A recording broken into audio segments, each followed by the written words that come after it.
Welcome, hunters, to the Hunters Hub episode 30. This is Fortuan signing in, and Lobo, thank you for coming back. Hello, hello. I'm glad to be back. And special guest today, NCH. How you doing? Hey, hello. Doing great.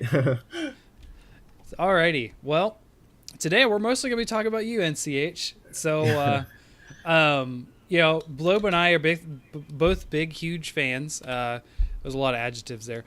We're both big fans, and we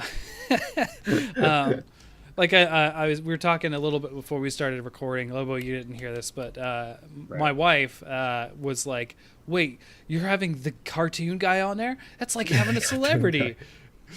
and I'm like, I mean, yeah, he's pretty awesome.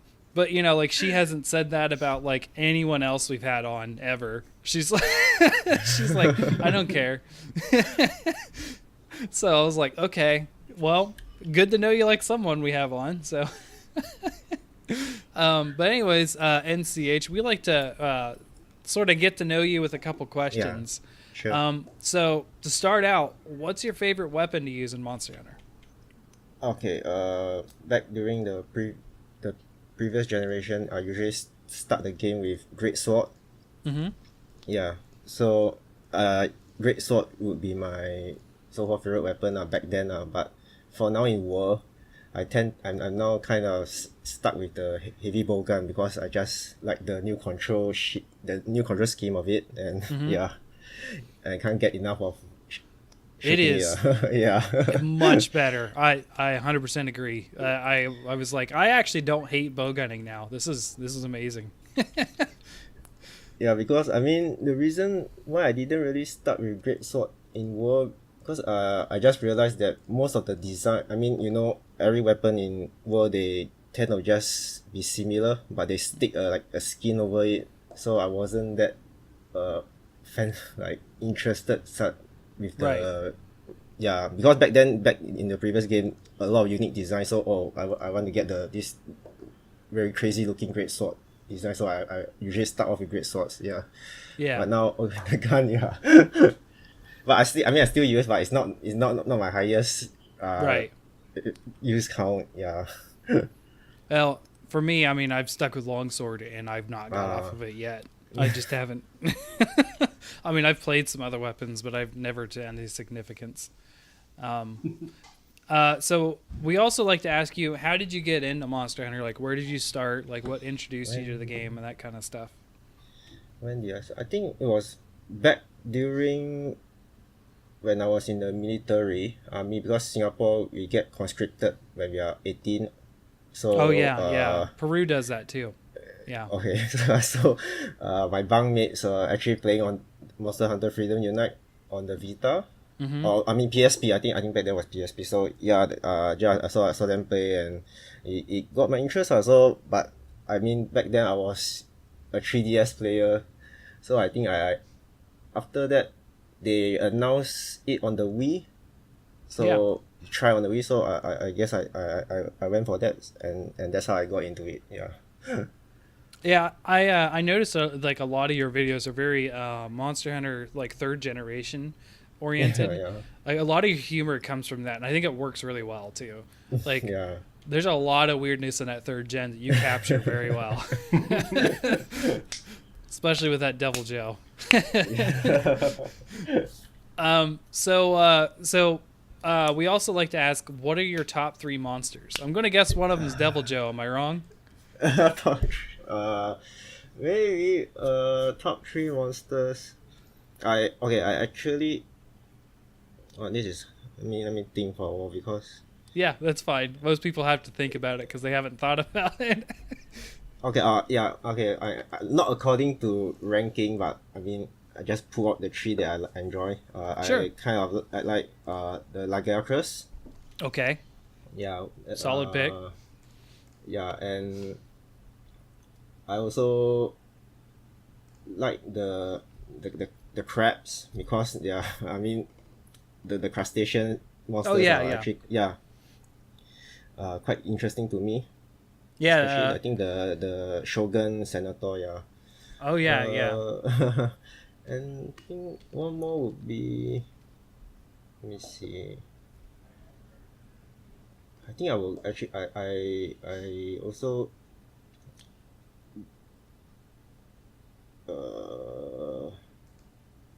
So many choices. Which one? Yeah. What's else?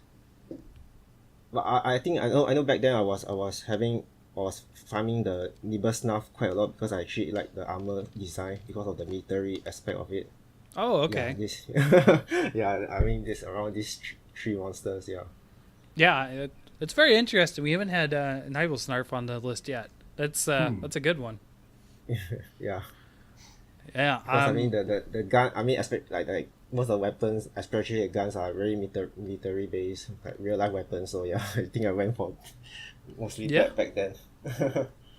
Yeah, it's a unique monster in its armor design for that for sure. Yeah. Like there's not been a ton of real world influences on armor, but that's a good one. I will say yeah, it but- takes the. Sorry, go on. No, but I think for War, the Radoban, the armor looks like a StarCraft Marine, so that was a plus point for me. But unfortunately, they are bow guns. They don't have a futuristic looking bow gun. But yeah. Yeah. It is a wicked looking armor. Too bad I don't really like the stats on it or something. Yeah, sleep type.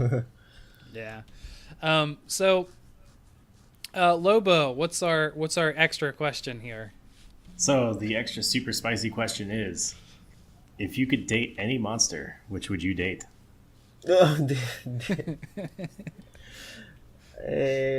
Maybe the Koof Terror. Scandalous. Yeah. Oh, that's a good one. So moving into Kulve, so you're known for in Monster Hunter for doing some really great like short animations, mostly comedy based. Your most recent one being the Kulve Teroth, in a nutshell, right? Is that the title of it?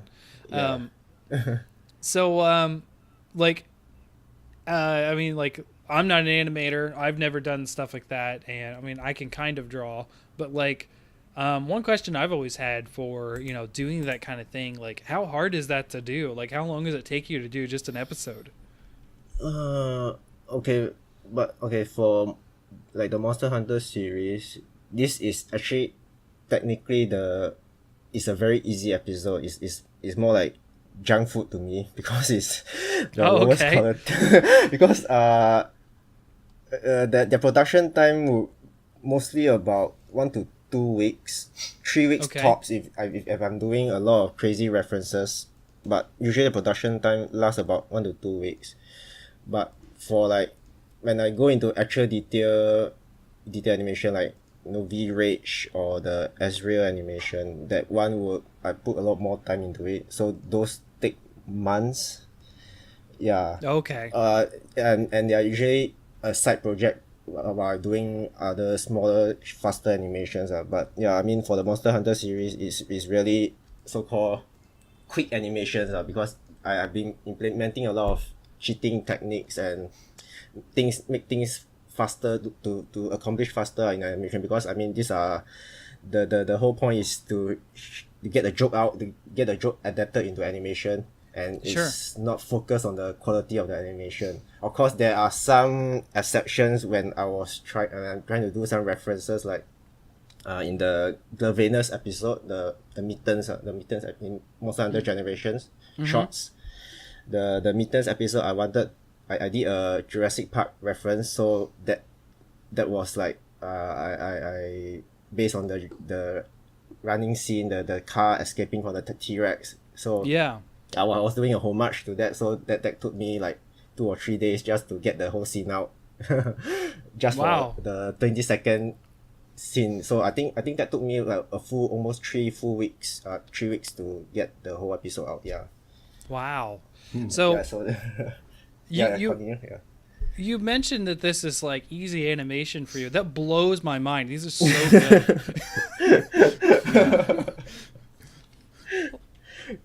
Yeah, it's like it's just nothing. I got it. I mean, the challenge is more trying to adapt the jokes into animation. That's the whole challenge of it. It's really Sure. because the thing is I don't do storyboards and all that because I'm just one guy handling it all. So everything comes directly from my mind into the computer. Okay. So I just do scene. I create a scene and that scene will be done as it is. There's no drafts. There's no like animatics. I just straight away drop in all the assets and directly animate already. That's why it's so called fast for me. I don't plan out stuff. I just go along the flow. Then I will watch again. I'll watch and check. Oh, maybe I missed a scene. It includes a scene in between, so I'll just do fixes along the fly. And yeah, and also what makes it more faster now is I got someone to help me sound the animation. Okay. Sherlock. Yeah, so he's a godsend because back then during the first two seasons up to Monster Hunter 4 Ultimate, I've been doing the sound myself. So Right. usually, okay, so it takes 2 weeks to do the animation and then the third week to sound everything. That's why I hate it most. That I really hated to sound my own work. So when Sherlock came into my life and oh shit, it's like this guy is a genius in sounding, so I just start to pay him money and just throw everything to him to help me sound. And I don't want to focus on this tedious task, but ever since that it's been like that. Yeah. Okay. Well, I mean, hey, I mean, you did great work before him, and you're doing great work now. So Yeah. I'm glad it's faster for you. So Lobo, did you have any thoughts or? I'm still so shocked by the. Oh yeah, it's easy. And it's like no way. My biggest thing is because obviously I love all the Monster Hunter shorts, but I've been watching your stuff like outside of the Monster Hunter as well. Like I love all of your Undertale stuff that you've done, and those like I can kind of see what you mean by like from the Monster Hunter ones, just because at least there's less animation to it. Yeah. But all the Undertale ones look like consistently hand drawn and just lots of time. Yeah, they are amazing. If you want me to cut this one out, like feel free. But the first time I ever saw you was the super super super old V-Rage video. Oh, okay. And okay. It's still one of my favorite videos. But you saw it in like someone's upload? What was it? Some different upload? Say that again? No. When you saw the V-Rage, was it like uploaded by someone else? Oh yeah, it was on the Flash YouTube page. So Flash. Oh, okay. Yeah. Then okay. back, Okay. So nobody credited anybody on that. Yeah. page. I actually I never really put my name on there. Yeah. So okay. And then I saw you did a re-updated version. I was like, oh, that's cool. Yeah. So it's just that's nice. I'm in awe by anybody who can animate because it's a lot of patience I don't have. Wow. I did have a question. So, like, you do humor very well. That's like, Yes. I think that's one of your strongest points of these videos. For me, is just you're so funny on a lot of this stuff. But it's normally I'm trying to think how to say this. Normally, humor is very region specific. A lot of the comedians and that kind of stuff say, but I mean, you're not in our region. You are not. You're in Singapore, and like there is no doubt that you are a funny person to me. So like have you always been sort of like a comedic kind of person, or? No, I think it's just based on the animation and what I can adapt out of it. I mean, if you are talking about in real life, like my personality, I don't think I will be able to crack any jokes just like that. Because I'm not the best at really talking fluently and stuff. So I mean, my strong point is I'm able to adapt the scenario into a joke or something like that. But yeah. The thing I like that you've done with a lot of the humor is like you don't let and this is something I have for all jokes. Like you don't have the like pause for laugh track kind of thing. You, like anytime there's like a dead space, you put something in the background or some little thing going on. I think my favorite was like sometimes like a simple joke would be the best. Like I love the. It was one of the earlier ones you did when they were dancing around the Devil Joe, and instead of showing the full character models, it was just the rectangles with color that were bouncing around. That was actually based on the cartoon show the what was it, the Amazing Tale of Gumball. It's Gumball basically. Oh, okay. Really? Yeah. So they actually did very zoom out shots, and they just minimalist the characters into squares. So that is where I so-called learned the technique from, because it's actually a time-saving technique where I don't want to draw the full character and just minimize them into simplistic shapes just to I'm done with the scene, we can move on with it. So yeah, something like that. Well, It's a time-saving technique. Well, that is very like that's funny to hear, because like it works very well for the comedic effect. Like when you did that with the Devil Joe, who's just sort of standing there and knocking everyone away, like that looks like that's on purpose because they're so insignificant to him. I had to pause it because I was giggling too hard. But just a disclaimer, because that isn't my original idea, because I actually adapted it from Gumball. So just to put it out there. You employed it really well. Something I wanted to point out is something your art always reminded me of was a more detailed version of and I don't know if either of you guys have watched these. I think you would have, Fortune, because you do the Blizzard stuff. Is Carbot animations. Yeah. It reminds me a lot of Carbot stuff. Basically the whole thing of making this series was actually I was inspired by Carbot in the first place. Oh, yeah. But I actually wanted to be even more simplified, like what Carbot did. But then, as I did the characters and stuff, it's like, maybe it has to up to a certain level of detail. I can't really go into the kind of simplicity that Carbot does to his StarCraft characters. But my inspiration to run this whole thing was to be so-called the Carbot of Monster Hunter. That's sort of my the goal. But I don't think I'll be up to his level where he is officially under Blizzard to sell his merch and all that. I don't think I'll be to that level. But one day you never know. Yeah. I would love to see like getting like an armor set or something. I mean, Capcom, it's a Japanese company, and they are more very within to themselves. Yeah, Blizzard. I mean, Blizzard is a US company, and they are more appreciative with their fan works and stuff. Mm-hmm. But I mean, I'm very happy that Capcom doesn't really land any copyright claims or anything to using music and all that, because I mean back then the funny thing is, back then the first 3 episodes, the very first episode, because I used the when the hunter faint and they had I used the music, the defeated music. It was actually claimed by Capcom. I mean whoever created the music, someone did a claim, so I didn't fall it back. But after several, like 2 or 3 years later, when I was checking the copyright, the claim was gone already. There's no more claim on it. So it's like they removed the claim.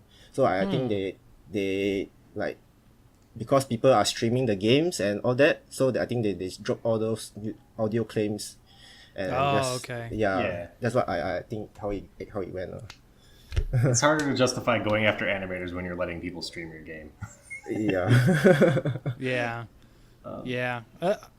I get that. I've been worried about copyright claiming for us sometimes, but it hasn't happened yet. But we don't monetize either, so there's also part of that. This is all free for everybody. Like, I don't know if anyone knows, but like I've literally, like, any money that's went into this is just because I've wanted to do it. It's not like I don't have any money coming back. we did have a Patreon for like 2 weeks, and then I was like, you know what? I kind of want to have original stuff before we put a Patreon, so I just sort of tucked that in a corner, and no one knows about that now.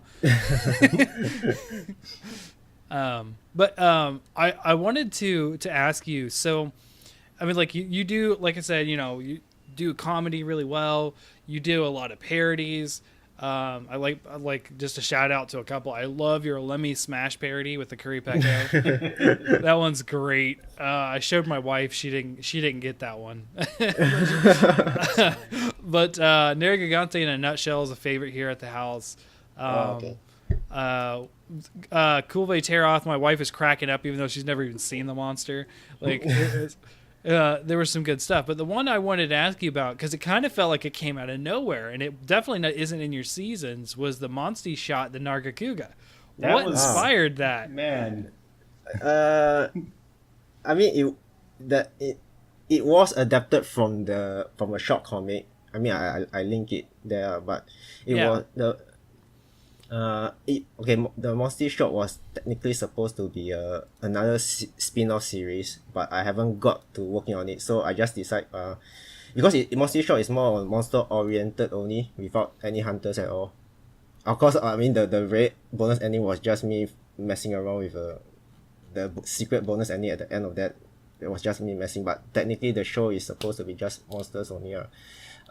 Then I just decide to adapt that particular comic into the so-called the pilot episode for Monsty Shots. But that is just the Nakaruga is just a standalone episode only. The next episode will be something totally different of it. But basically the original plan, because I didn't expect World to have so much content that I can adapt into animation. Back then the original plan was to have Monsty Shots on Kuruyaku. I'm supposed to make a follow-up episode on Kuruyaku, and I was actually wanting to do it in the style like Ice Age Scrap, where he tries to hide his acorn. Yeah. I wanted to do something like that with Kuruyaku for Monsty Shots, but of course this plan is currently shelved for the moment until I settle the world stuff and the MH World shots and all that. Yeah. I love this. We're getting secret info, Lobo. I'm gonna go back and rewatch this episode. Behind the scenes with NCH. Yes. Yeah. Well, I'm excited to hear that you might want to do some more shots, because that's my favorite one. Even though I love your comedy, like that one was entirely different. I can tell that one definitely. It was also an experiment. I mean, it was a experimental to try out emotional scenes, because I have actually never done emotional scenes before. I mean, in my channel, I actually do a lot of different genres just to try out what I can do, just to try them out, basically. Yeah. So what you're saying is you're an awesome creator who pushes himself creatively. Okay. I try. I mean, like the Poke shots where the EV about the EV where it mutates. Yes. That was my attempt at trying out horror and stuff, like mutation style animation. Yeah. So every animation that comes out of nowhere is actually more of an experiment on my side. Yeah. Oh, okay. Yeah. Oh, and it's a good. So it's kind of funny because like a lot of people, myself included, like I do a lot of planning for like, hey, we should have this guest on, and let's try to link it up with this, and we do all this stuff. For instance, kind of a spoiler, but hey, we'll already be recording by the time this goes out. We're gonna be recording with So Hellkite from the UK. Okay. The next episode. And I was trying to get some other UK members there because I have to get up at 4 a.m. on my end so that we can record on time. Lobo, unfortunately, will not be joining us for that because he needs sleep for work too. But I'll take the bullet for that episode to get him on because he has a big, he has life schedule also. So yes. It's for me, I do a lot of planning and this kind of stuff, and it sounds to me like you're definitely doing planning, but like you're like hey, let me put this up there and see how it does, and we don't do that a lot. Like if it's not good enough, we just don't put it out there. But you're like You're just like, let it all hang out. Good thing it's all good, huh? Yeah. I mean, like, so. yeah, it's some that's some good stuff, man. I don't really have a lot more to say. I mean, honestly, I really want more people to check out their videos. I mean, you're way more popular than us, so they're probably already know about you if they're listening to us. But in case you don't, definitely check out NCH Productions. Are you just on YouTube? I mean, yeah. I mean, all my main content is on YouTube. Okay. Facebook and Twitter are just my social media stuff. Sure. To see what am I doing. Okay. Well, Yeah. Again, you do awesome work. I love your Godzilla reference. Yeah, I mentioned that thanks. earlier.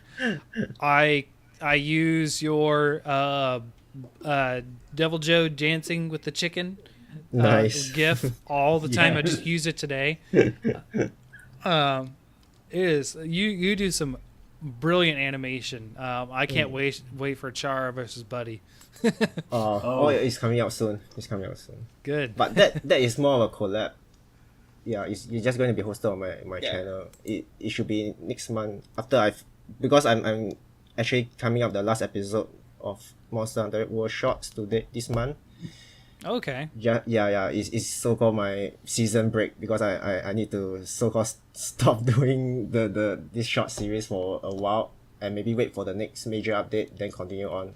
Sure. So for now it's wind down the Monster Hunter stuff for a bit. Yeah. Yeah. Well, I mean, it does help to branch out. I mean, Yeah. you do get burnout from doing the same thing over and over Yeah, and over. yeah, of course. It is a real thing. Yeah. So, Lobo, do you have any questions or comments that you want to say? Just gush, or what do you want to do? I do want to say, like, keep up what you do. Every time I see a new video, I always end up like watching it right away. Sometimes twice, just to go back and see what I've missed. I love the fight scenes you do, where it's just one of the characters are like a monster wailing on a hunter. Like, yeah. like I love the Zika monster or Pokemon one. The Pokemon. Yeah, I mean, that's an actual Pokemon. Yeah. Just all those, like, just the beat 'em up scenes. I love the ones where you go way over the top with animations, like the Akira remake and even the creepy Eevees. I just think it's so, the amount of dedication is beyond what anything I've done so far. So you keep it up. Yeah, sure. Oh, actually, I did have one last question. I'm sorry. Okay. Because you made the new video, like old Devil Joe versus new Devil Joe. Which do you prefer? Which?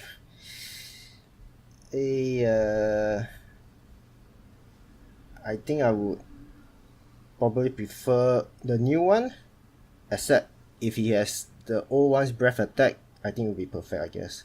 Okay. Because the new one is like vape, I guess. I mean, from what I see, it looks like he's vaping out dragon smoke. Yeah, I get what you're saying. Yeah, yeah, it's kind of weak comparison to how he looks. And the funny thing is the dragon element weapons look nicer when they attack, but then they can't really do it for the breath attack or damage also. Yeah. Yeah. But no, that's really cool. Thank you for coming on. This is a great thing. Sure. I'm sorry I didn't have more questions prepared, but I've been crazy busy, and then like when we finally sat down, I was like too much in my head to think of questions. Yeah. Okay. Yeah. Well, thank you for joining us, NCH. Yeah, sure. Alrighty, so in this portion, we're going to talk about Monster Hunter Generations Ultimate. So that was just announced, like, out of nowhere.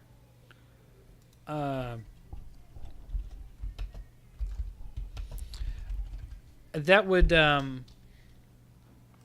Sorry, I got distracted. Do you want to redo that? No, it's fine. So, like, we've been asking for the localization.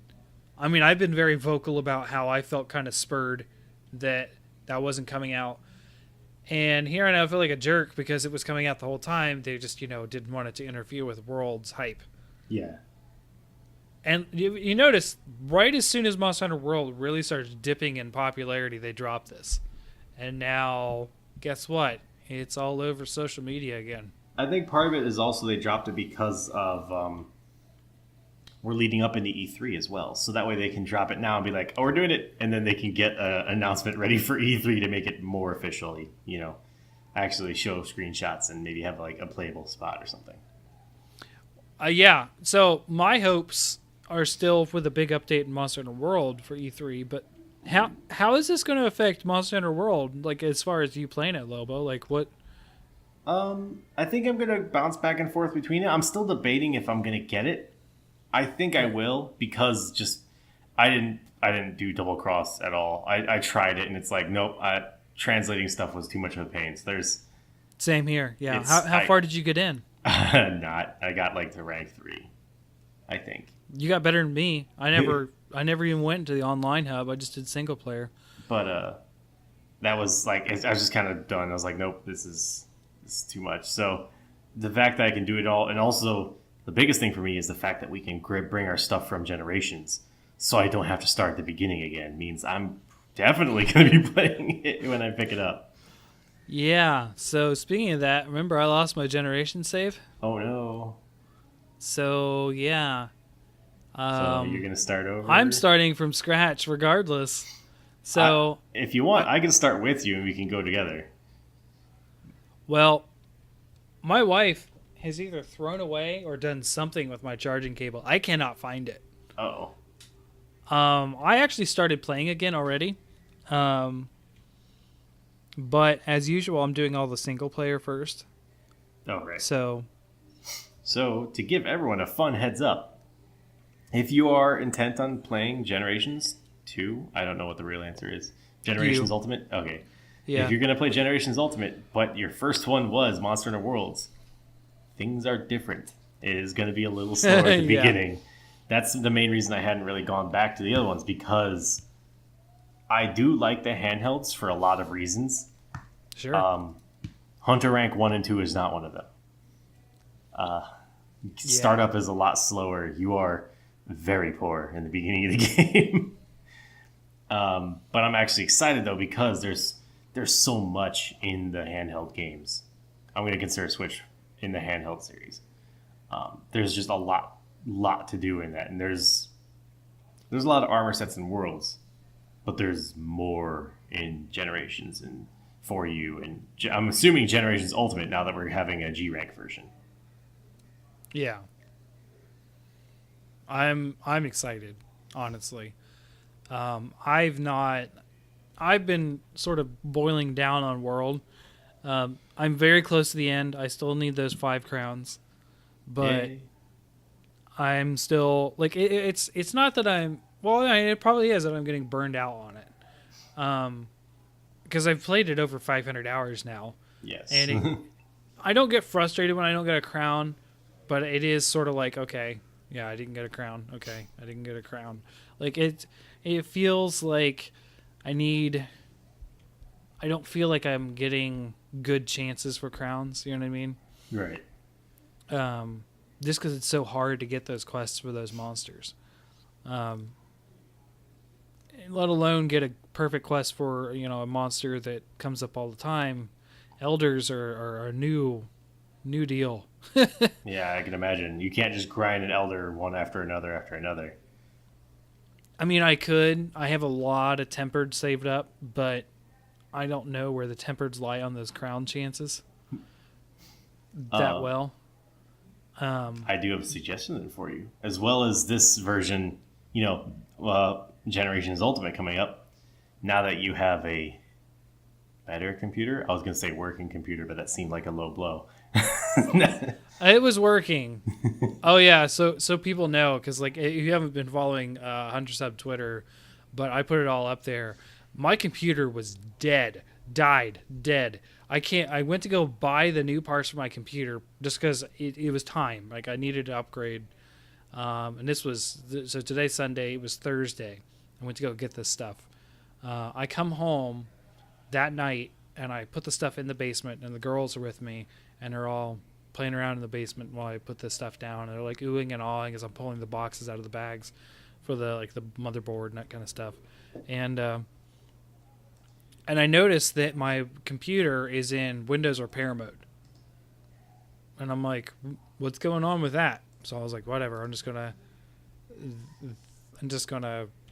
move on. I come to work on it Friday to finish up the last episode of the podcast, and it's dead. I cannot get the computer to turn on at all. So then I'm like, oh crap. So what do I do? I got some suggestions. I kind of freaking out because I was halfway through editing the previous episode, and if we lose that data, we lost my voice. Your voice would have been fine, but mine wasn't uploaded. And I was like, oh my gosh, what do I do? So so I put together the computer. It took me, I've never done it by myself, but I did this time. It took me 6 hours. Yeah, 6 hours to put it together. And I was following all the rules. It works. I'm on that computer now. It's amazing. It actually boots up fast, and I can edit things so much faster. I know because I had to finish editing. But my hard drive wouldn't work. My old hard drive, if I plugged it in, the computer doesn't even boot up. The brand new computer won't boot up with that old hard drive. And I'm like, this is bad. Because I know it works because I started without that hard drive, and then I turned it off, plugged in the old hard drive. It's like a second string. So it boots from my SSD first and then that. Right. And it just won't boot up. It straight up just won't do anything. And I was like, oh crap. So long story short, I'm freaking out yesterday. I'm trying to figure out what to do. Lobo, you were part of this conversation. I'm asking you like, hey, maybe we need to record another episode or use tonight's episode, and I just edit it all and try to put it up in one night or something, which would have been crazy for me. But I was like, you know what? I heard of this thing. You can plug in your hard drive and plug it in through USB. So I found one. It's $50, but I found it. Ooh. And it works. I'm sitting here looking at my hard drive standing up like it's some sort of like toaster inside of this thing, like a piece of bread in a toaster, where the piece of bread is like 3 times the size of the toaster. But anyways, I'm sitting there looking at it, and it can read my hard drive just fine.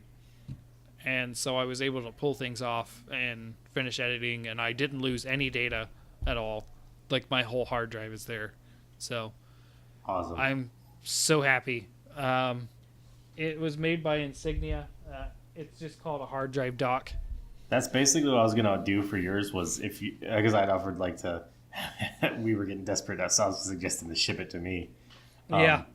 And I had basically the same thing, except I cannibalized mine from the inside of a external hard drive that you would plug into the USB. Wow. Except the hard drive, that specific one didn't work because I didn't have the power plug-in for it anymore. Yeah. But I still managed to get it to work just by ripping the thing open and forcing it to work a different way. So now I use that as a sled for pulling information off hard drives. Yeah, I can do that now too. It worked really well, and I was able to even pull off like game data and that kind of stuff. But I mean, I only really pulled off Dooms. But huge sidetrack there. But yeah, the reason I brought that up though, is because if you are feeling about Little Boons Out on Worlds, and we don't know when's Generations U coming out. Do we have a date yet? August 28th. Okay. In between now and in August, you may be able to try out Dauntless. I believe. Yeah, I think I am going to try. I think we're going to do a Dauntless episode. That was something I wanted to talk about. Okay. Granted, it's not specifically Monster Hunter, but you can always talk about it in the context of comparison to Monster Hunter and just talk about the game itself. Yeah, I would definitely agree with you there. I am going to be trying out Dauntless. I wasn't going to before because I didn't have a good enough PC. Now I do. Yeah, this this thing is beefy compared to what I used to have. It's got twice the RAM. It's got, like exponentially better processor, all that kind of stuff. It's pretty good.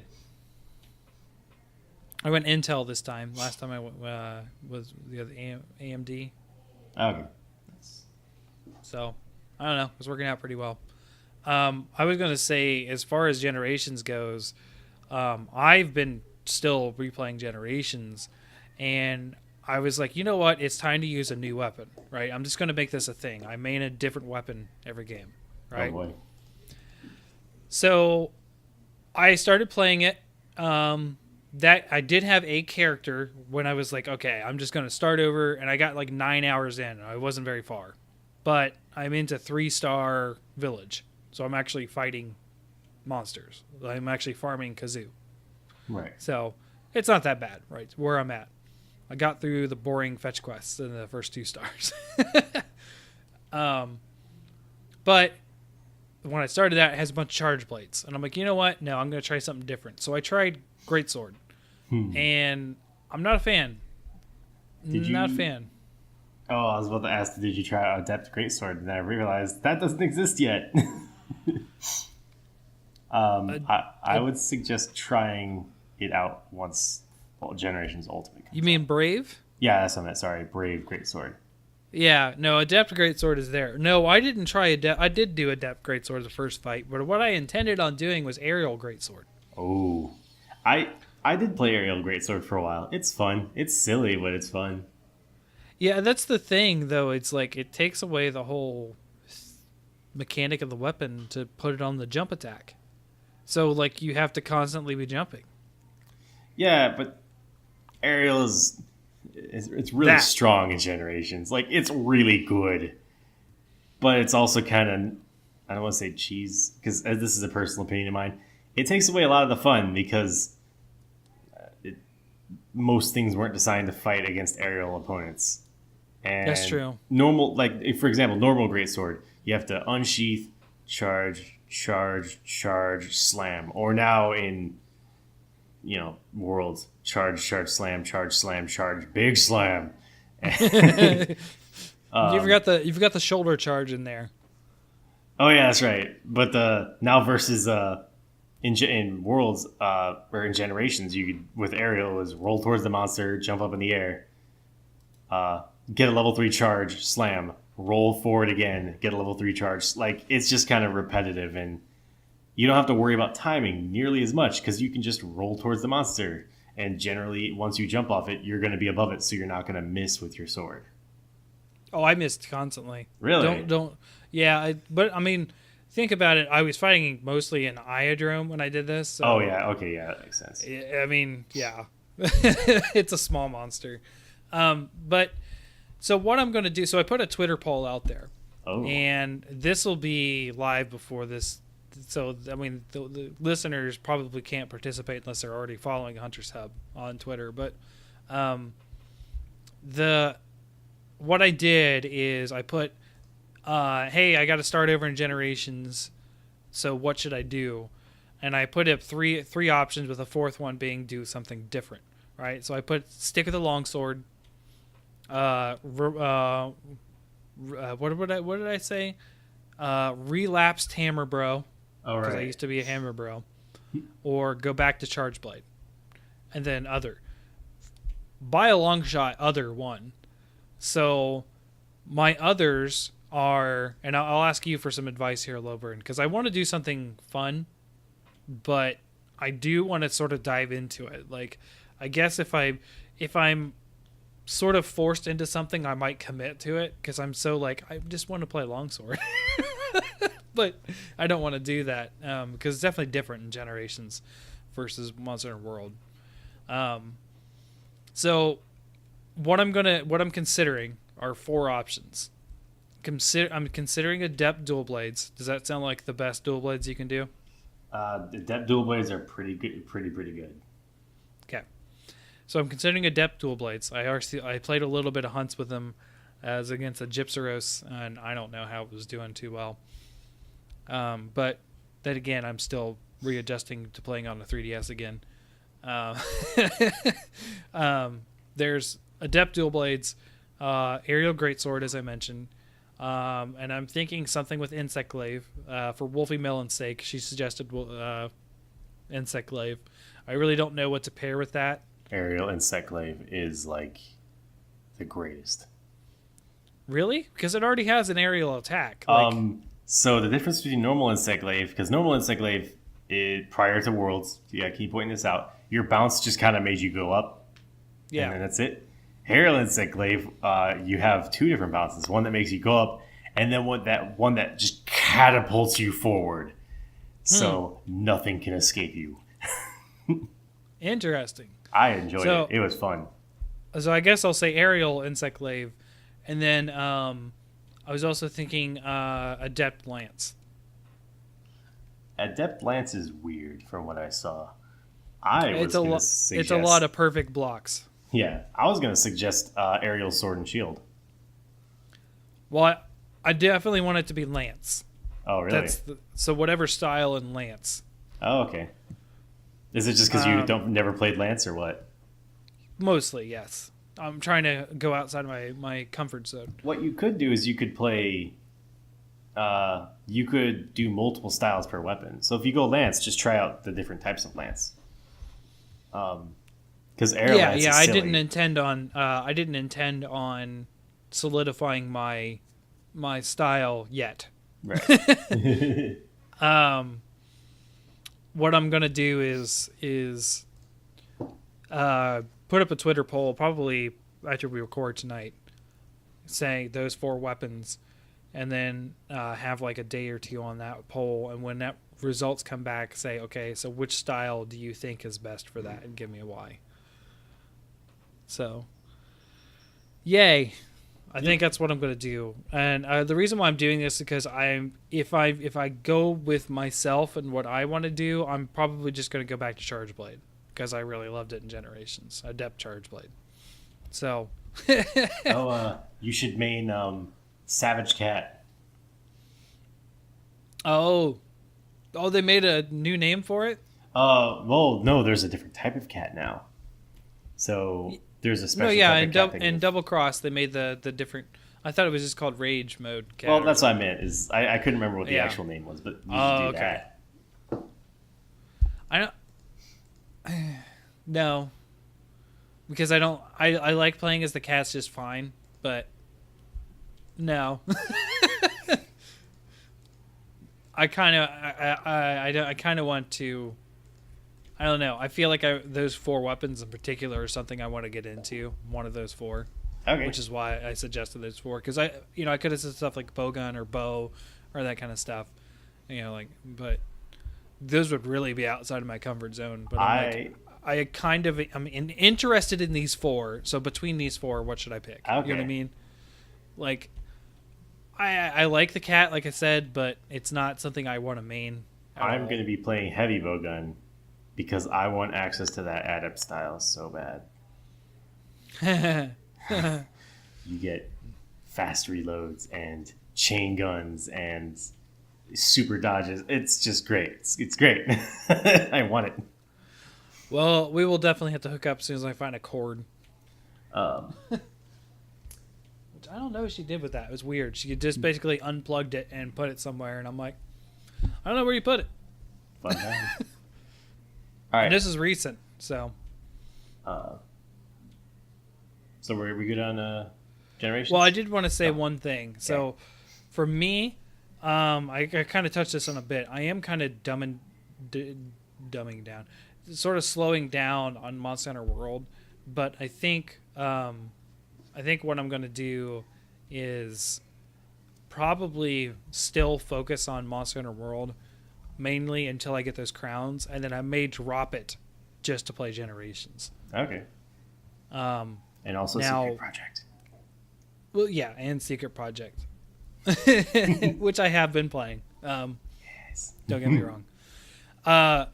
But for you, like Lobo, are you gearing up for Generations Ultimate by playing Generations or no? You probably still have your save. I have my save, so I got a bunch of stuff, but I'm probably going to go back and relearn it because I have to. Yeah, there is an get back to adjustment. the nice things that we have now, and lose some of them. Yeah. Cool. Well, I think that's it for me. I just wanted to point that out, like, like maybe this is what I needed to get off of Monster Hunter World. Sounds good. Not that I was addicted. The first step is admitting you have a problem. Well, I won't be playing anymore today, so normally I got to get that hunt in, but no, today I'm like I'm just gonna be done. So I guess off to the monster balloon, right? Hello, everyone, and welcome back to the Geology Channel, the most boring, the most exciting channel on the entirety of Discovery Channel. Right off the bat, when you said geology, I started cracking up. Okay. Today we're going to be talking about a very interesting rock formation. It looks like a pile of 5 or 6 rocks, or on occasion 5 or 6 rubies, but beneath it lies a hidden secret. If you go ahead and kick it with your foot or hit it with a sword, you'll be surprised by an eruption of angry rocks. Yeah. Honestly, that's the best description I could come up with. We are going to talk about, not Gravios, but we're going to talk about the small one, the Basarios, and its cousin Ruby Basarios. Okay. So, Basarios is, in all essence, it is a giant rock dragon. Like, if you just picture a mountain rage and add wings on it in the mouth, that's what a Basarios looks like. Except smaller. It's a Yeah. smaller monster. So maybe not mountain range, but Maybe model like if model you're looking train in the mountain range. distance, like yeah, yeah. They are usually found. I'm not sure about the original games, but they're usually found not like. They're usually not out walking around. Normally, you kind of have to go hunt them down or search for them. Yeah, that's true. In the older games, they only appeared in the volcanic zone too. Okay, I didn't know that. I first encountered them in 4U, which is, I believe, the first time you fight them is not in a normal quest. It's in a expedition. Yeah. Yeah. And you don't even know what it is because it's an expedition, so it's not like they're like, go hunt this specific thing. So you're just kind of out there, and there's weird rocks, and if you approach them or hit them, it unburrows itself. They do have wings, but they don't really fly. It'll flap it They can. to pick itself up for half a second, and then it drops its entire weight. Yeah. They can fly, actually. In the older Really? games, what they used to do, if they would get into somewhere sort of like buggy logic-wise, they would fly back into the zone. Okay, that's nice. As kind of a anti-rage mechanic, so that you can still hit it. Yeah.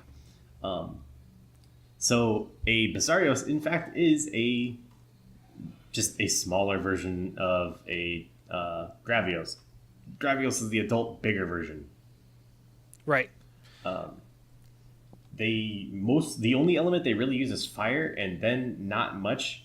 They throw like little balls of fire, but they also can inflict, depending on which one you're fighting, poison or sleep elements. Most of the time, they can do both. Really? Okay, I thought it was depending on what rank you're in. Nope. They also do have a lava beam. It's not as dangerous, again, as the adult version, but they do have a lava beam. If you want to destroy this monster, bring along dragon or water. Fairy water. Yeah.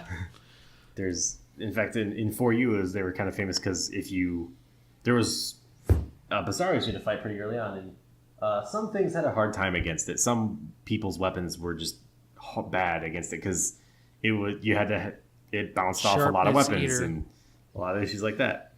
But if you made a light bowgun that rapid fired water element, it died. It didn't survive. And then Generations, and this is a cool hint for everybody who's going to be playing Generations U, they introduced a new type of bullet that's called piercing water, which destroyed the poor Basarios even harder. Yeah. They mostly live in, like you said, volcanoes, but they also show up in swamps. And then in 4U, they showed up kind of in grasslands, whatever you consider the expeditions to be. I thought they were kind of a forest. Yeah, they kind of foresty. Well, you know what? might have been wrong. In the first one, they may have been the swamp area, but I don't remember them very often in the swamp area. I mostly remember the volcano. It says volcano and swamp, so it looks like old swamp and old volcanoes, though, both. All right. They do have a variant. They have a couple variants, actually. The first one that shows up in several, and this one actually started in Monster Hunter 4, which was my main one, was the Ruby Basarios. Yep. Picture, if you will, a normal Basarios, and then stick a bunch of pinkish red crystals on its back. It's mostly the same thing, except now it can do even more deadly poison, noxious poison, in fact, which just is poison that hits a lot harder. Yep. It also launched the crystals out of its back by shaking around, and these ones on occasion would stick into the ground so you could mine them. Right. It's kind of like Basarius' mud, except you can't stop him from doing it. One thing I did forget to mention is Basarios is a unique monster in that when they introduced mounting in 4U, most monsters you hop on their back, you stab them, whatever. There was a way to mount Basarios so you could either be on its back or on its belly. And if you're on its belly, you could actually break the belly, which would alter its attacks. I don't believe it could vent it nearly as well. And it couldn't do its fire beam as much because the heat wouldn't be contained inside of it.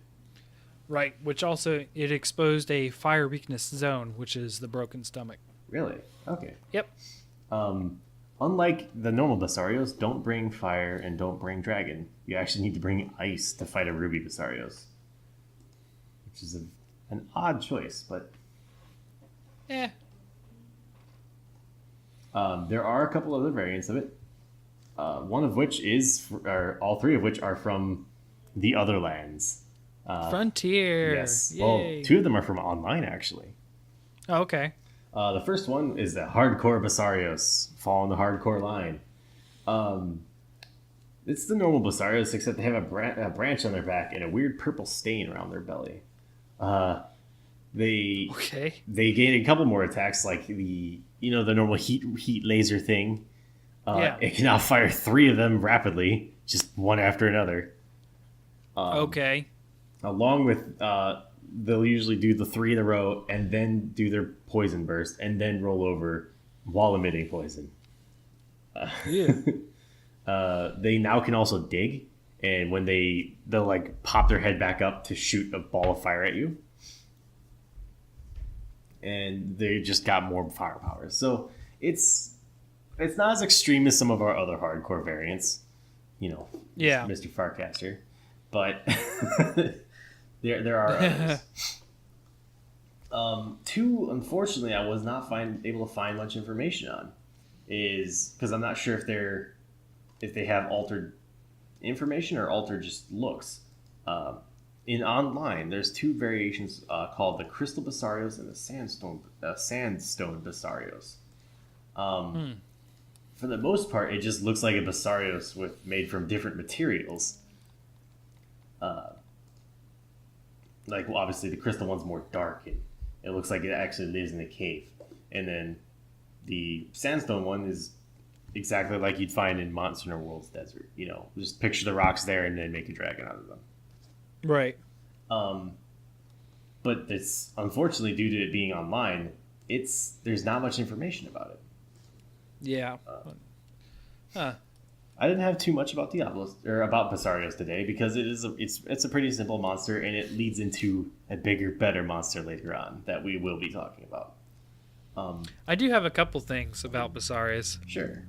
So Basarius used to be, like you said, he hides in the rocks, and it was kind of funny. Like, those rock formations normally don't appear in the areas unless there's a Basarius around, it felt like.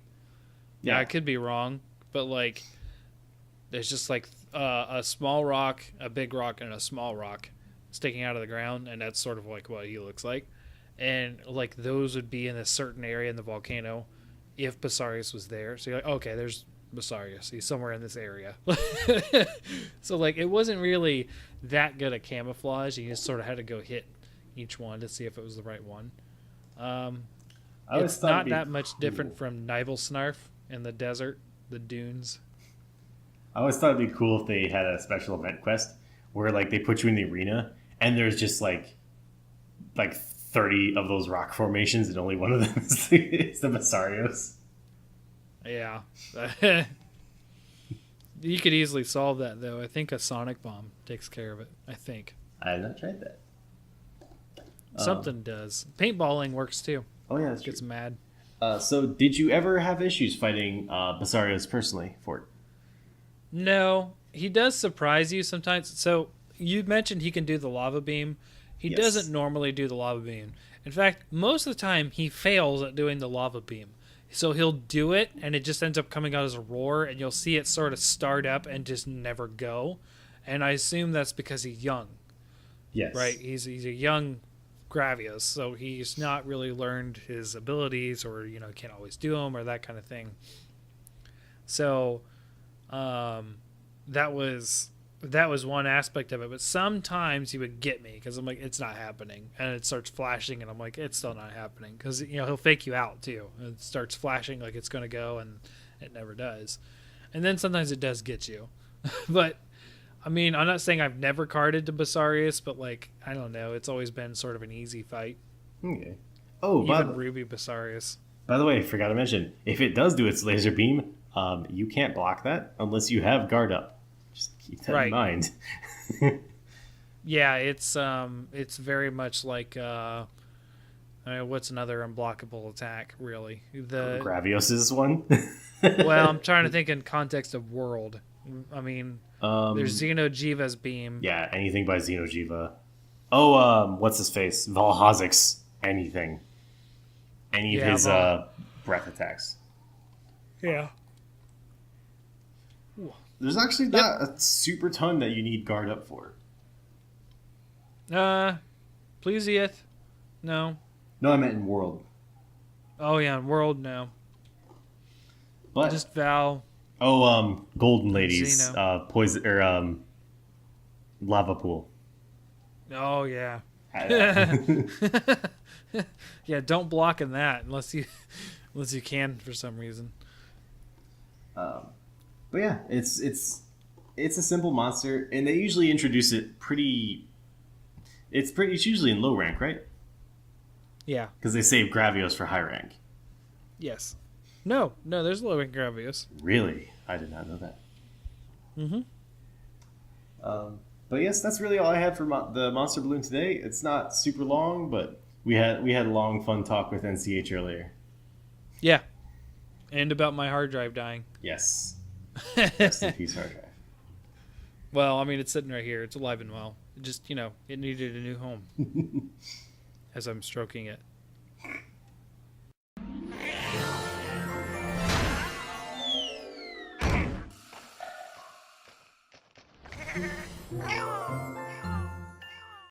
Alrighty, hunters, thank you for joining us today. Thanks for listening, and big shout out to NCH. Thanks for coming on, man.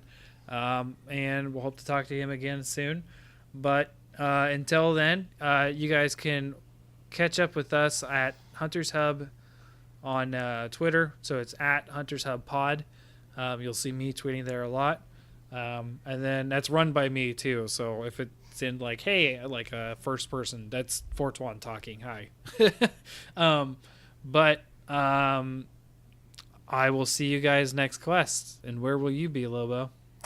I will be alternating between unpacking many, many, many boxes and also trying to rally the Japanese military, because I talked about the Basarios, so now I have to talk about a Gravios, which means we have to go find one. Oh boy. Oh man. It's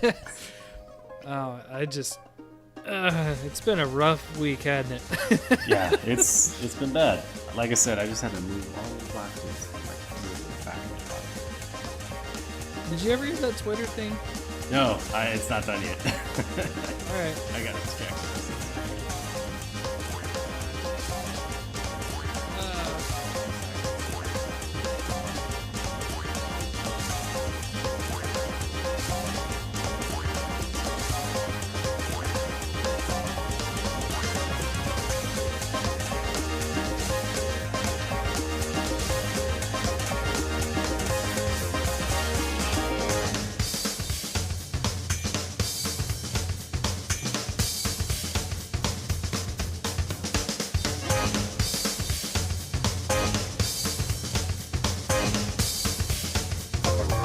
Thank you, hunters, for listening today. You can catch us on SoundCloud or any past episodes on Google Drive download or YouTube.